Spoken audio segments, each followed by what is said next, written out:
देवदूत और पितरों का तथा इंद्र और बृहस्पति का संवाद। भीष्म जी कहते हैं, युधिष्ठिर, पूर्व काल में भगवान वेद व्यास ने मुझे धर्म के जो गुण रहस्य बतलाए थे उनका वर्णन करता हूँ, उसे सुनो। जिसके करने से देवता, पितर, ऋषि, प्रमथ, लक्ष्मी, चित्रगुप्त और दिग्गज प्रसन्न होते हैं। जिसमें महान फल देने वाले ऋषि धर्म का रहस्य सहित समावेश हुआ है तथा जिसके अनुष्ठान से बड़े बड़े दानों और संपूर्ण यज्ञों का फल मिलता है। उस धर्म को जो जानता और जानकर उसके अनुसार आचरण करता है, वह पापी रहा हो तो भी पाप मुक्त होकर सद्गुण संपन्न हो जाता है। 10 कसाईयों के समान एक तेली, 10 तेलियों के समान एक कलवार, 10 कलवारों के समान एक वैश्या और 10 वैश्याओं के समान एक राजा है। अतः राजा का दान लेना निषिद्ध माना गया है। जिसमें धर्म, अर्थ और काम का वर्णन है, जो पवित्र और पुण्य का परिचय कराने वाला है, जिसमें धर्म और उसके रहस्यों की व्याख्या है तथा जो परम पवित्र, धर्म युक्त और साक्षात देवताओं द्वारा निर्मित है, उस शास्त्र का श्रवण करना चाहिए। जिसमें पितरों के श्राद्ध के विषय में गुण बातें बताई गई हों, जहाँ संपूर्ण देवताओं के रहस्य का पूरा पूरा वर्णन है तथा जिसमें रहस्य सहित महान फलदायी ऋषि धर्म का एवं बड़े बड़े यज्ञों और संपूर्ण दानों के फल का प्रतिपादन किया गया है।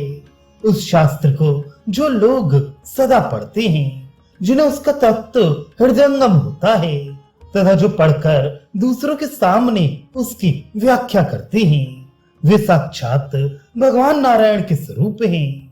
जो मनुष्य अतिथियों की पूजा करता है, उसे गोदान, तीर्थ और यज्ञानुष्ठान का फल मिलता है।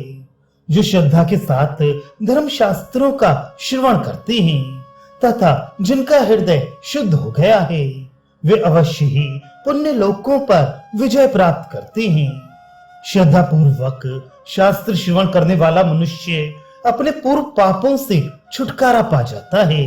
भविष्य में वह पाप नहीं करता तथा नित्य प्रति धर्म का अनुष्ठान करता रहता है और मरने के बाद उसे उत्तम लोक की प्राप्ति होती है।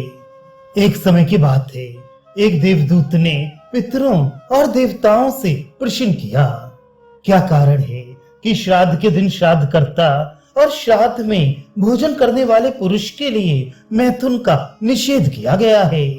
श्राद्ध में अलग अलग 3 पिंड क्यों दिए जाते हैं? पहला पिंड किसे देना चाहिए, दूसरा पिंड किसे मिलता है तथा तीसरे पिंड का अधिकारी कौन है? ये सब बातें मैं जानना चाहता हूँ। पितरों ने कहा, देवदूत, तुम्हारा कल्याण हो, हम सब तुम्हारा स्वागत करते हैं।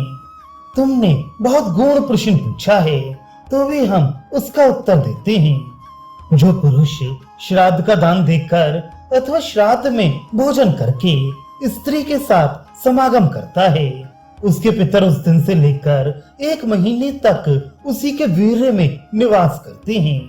अब हम क्रमशः पिंडों का भाग बतला रहे हैं। श्राद्ध में जो 3 पिंडों का विधान है, उनमें पहला पिंड जल में डाल देना चाहिए, मध्यम पिंड श्राद्ध कर्ता की पत्नी को खिला देना चाहिए और तीसरे पिंड को अग्नि में छोड़ देना चाहिए। यही श्राद्ध की विधि है। जिसका पालन करता है, उसके धर्म का कभी लोप नहीं होता। उसके पितर सदा प्रसन्न चित्त एवं संतुष्ट रहते हैं और उसका दिया हुआ दान अक्षय होता है। देवदूत ने पूछा, पितृगण, आप लोगों ने पिंडों का क्रमशः विभाग बतला दिया, किंतु पहले पिंड को जो जल में डाल देने की बात बताई है, उसके अनुसार यदि वह जल में डाल दिया जाए तो नीचे जाकर वह पिंड किसे मिलता है, किस देवता को प्रसन्न करता है तथा किस प्रकार उससे पितरों का उद्धार होता है। इसी प्रकार यदि मध्यम पिंड पत्नी ही खा जाती है तो उसके पितर किस प्रकार उस पिंड का उपभोग करते हैं तथा अंतिम पिंड जब अग्नि में डाल दिया जाता है तो उसकी क्या गत होती है, वह किस देवता को मिलता है। ये सब बातें मैं सुनना चाहता हूँ। पितरों ने कहा, देवदूत, पहला पिंड जो पानी के भीतर चला जाता है वह चंद्रमा को तृप्त करता है और चंद्रमा स्वयं देवता तथा पितरों को संतुष्ट करते हैं। इसी प्रकार पत्नी गुरुजनों की आज्ञा से जो मध्यम पिंड का भक्षण करती है उससे प्रसन्न होकर पितामह पुत्र की कामना वाले पुरुष को पुत्र प्रदान करते हैं तथा अग्नि में जो पिंड डाला जाता है उससे तृप्त होकर पितर मनुष्य की संपूर्ण कामनाएं पूर्ण करते हैं। इस प्रकार तीनों पिंडों की गत बतलाई गई। ब्राह्मण को स्नान आदि से पवित्र होकर श्राद्ध में भोजन करना चाहिए। श्राद्ध में भोजन करने वाला ब्राह्मण उस दिन यजमान का पितर माना जाता है, इसलिए उसे अपनी स्त्री के साथ सहवास नहीं करना चाहिए, क्योंकि उस दिन उसके लिए वह पराई स्त्री के समान होती है। जो पुरुष इस विधि के अनुसार श्राद्ध का दान देता है उसके संतान की वृद्धि होती है।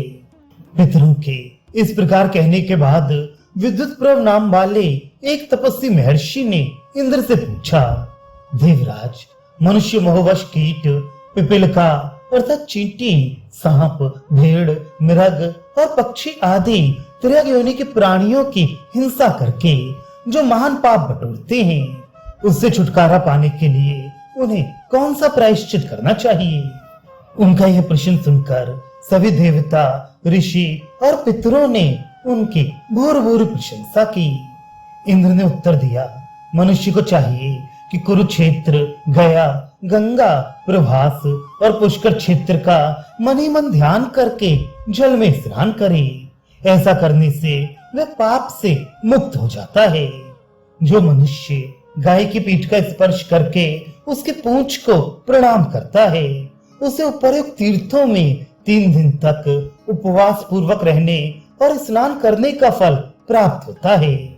तत्पश्चात इंद्र ने देवताओं के मध्य में अपने गुरु बृहस्पति जी से मधुर वाणी में कहा, भगवान, मनुष्य को सुख देने वाले धर्म का गूढ़ स्वरूप बतलाइए, साथ ही रहस्य सहित दोषों का भी वर्णन कीजिए।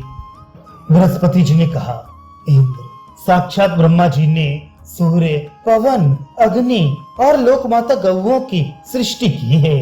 ये मनुष्य लोक के देवता हैं तथा संपूर्ण जगत का उद्धार करने की शक्ति रखते हैं।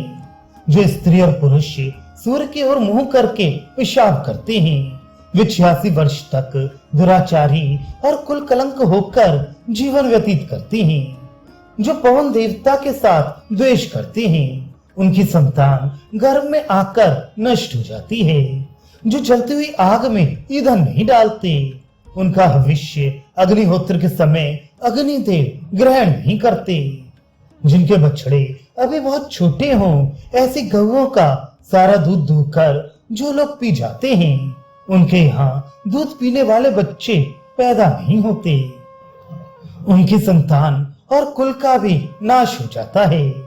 उत्तम कुल में उत्पन्न विद्वान ब्राह्मणों ने पूर्व काल में इसी प्रकार उक्त पापों का फल होते देखा है। इसलिए शास्त्र में जिन कर्मों का निषेध किया गया है उनका परित्याग करना चाहिए और जिन्हें कर्तव्य बतलाया गया है उनका सदा अनुष्ठान करते रहना चाहिए। तदनंतर संपूर्ण देवता, मरुदगण और ऋषियों ने पितरों से पूछा, मनुष्यों की बुद्धि थोड़ी होती है, अतः वे कौन सा कर्म करें जिससे आप लोग उनके ऊपर संतुष्ट होंगे? श्राद्ध में दिया हुआ दान किस प्रकार अक्षय हो सकता है? मनुष्य किस कर्म के अनुष्ठान से पितरों के ऋण से छुटकारा पा सकते हैं? इन बातों को सुनने के लिए हमें बड़ी उत्सुकता है। पितरों ने कहा, देवगण, उत्तम कर्म करने वाले मनुष्य के जिस काम से हम संतुष्ट होते हैं उसको सुनिए। नीले रंग के साण छोड़ने, अमावस्या को तिल मिश्रित जल से तर्पण करने और वर्षा काल में दीपदान करने से मनुष्य का पितरों के ऋण से उद्धार होता है। इस प्रकार निष्कपट भाव से किया हुआ दान अक्षय और महान फल को देने वाला है और इससे हम लोगों को भी सदा संतोष रहता है। जो पुरुष पितरों में श्रद्धा रखकर संतान उत्पन्न करेंगे वे अपने फिर पितामहों का दुर्गम नरक से उद्धार कर देंगे। इस प्रकार श्राद्ध के काल, क्रम, विधि, पात्र और फल का यथावत वर्णन किया गया।